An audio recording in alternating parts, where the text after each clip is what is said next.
मसूर येथील मारुती. उमरजहून शहापूरला जाताना प्रथम मसूर लागतं. उमरज मसूर हे अंतर सुमारे 9 किलोमीटर आहे.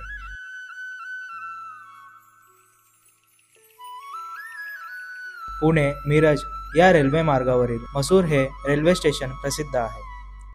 मसूरचा मारुती येथील ब्रह्मपुरी भागातील देवळात स्थापन करण्यात आला आहे. मसूरच्या देवस्थानातील मारुतीची मूर्ती शहापूरच्या मारुतीच्या तुलनेने थोडी लहान आहे. ही मूर्ती सुद्धा पूर्वाभिमुख असून ती चुन्याचीच असावी, पण ती अधिक रेखीव आहे. एकूण भाव मात्र खूपसा सौम्य आहे. मारुतीच्या डोक्यावर मुकुट आहे, कानात कुंडल आहे, गळ्यात माळ असून कमरेस कौपिन व कटी मेखला आहे. या अलंकारांचे कोरीव काम आजही नजरेत भरतं.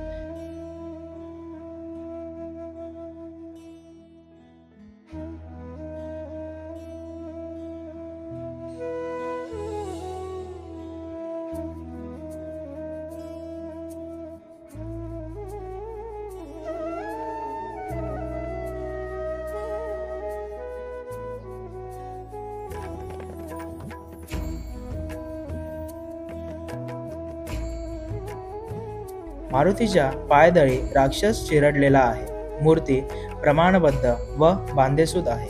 मारुतीच्या देवळास एक चौरसाकृती सभामंडप आहे. बांधकाम दगडी आहे. या देवळाशेजारीच मसूरचा प्रसिद्ध मठ आहे.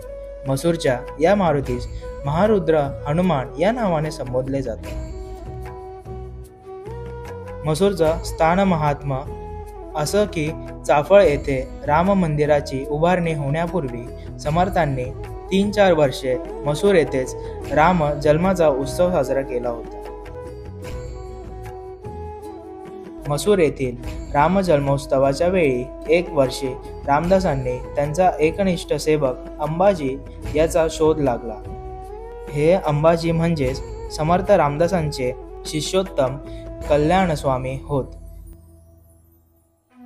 मसूर हे स्थान व येथील मठ आणखी एका फार मोठ्या रामदासी भक्तामुळे व त्यांच्या कार्यामुळे अलीकडे प्रसिद्धीस आले आहेत. हे व्यक्तिमत्व म्हणजे मसूरचे ब्रह्मचारी विश्वनाथ महाराज मसूरकर. मूळचे हिंदू, पण काही कारणामुळे धर्मांतरित झालेल्यांचे पुन्हा शुद्धीकरण करून त्यांना हिंदू धर्मात आणण्याची फार मोठी चळवळ विश्वनाथजी यांनी राबवली होती.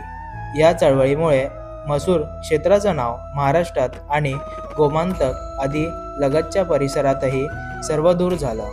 हनुमान जयंतीच्या दिवशी मसूर येथील मारुतीच्या देवळात मोठा उत्सव साजरा होतो.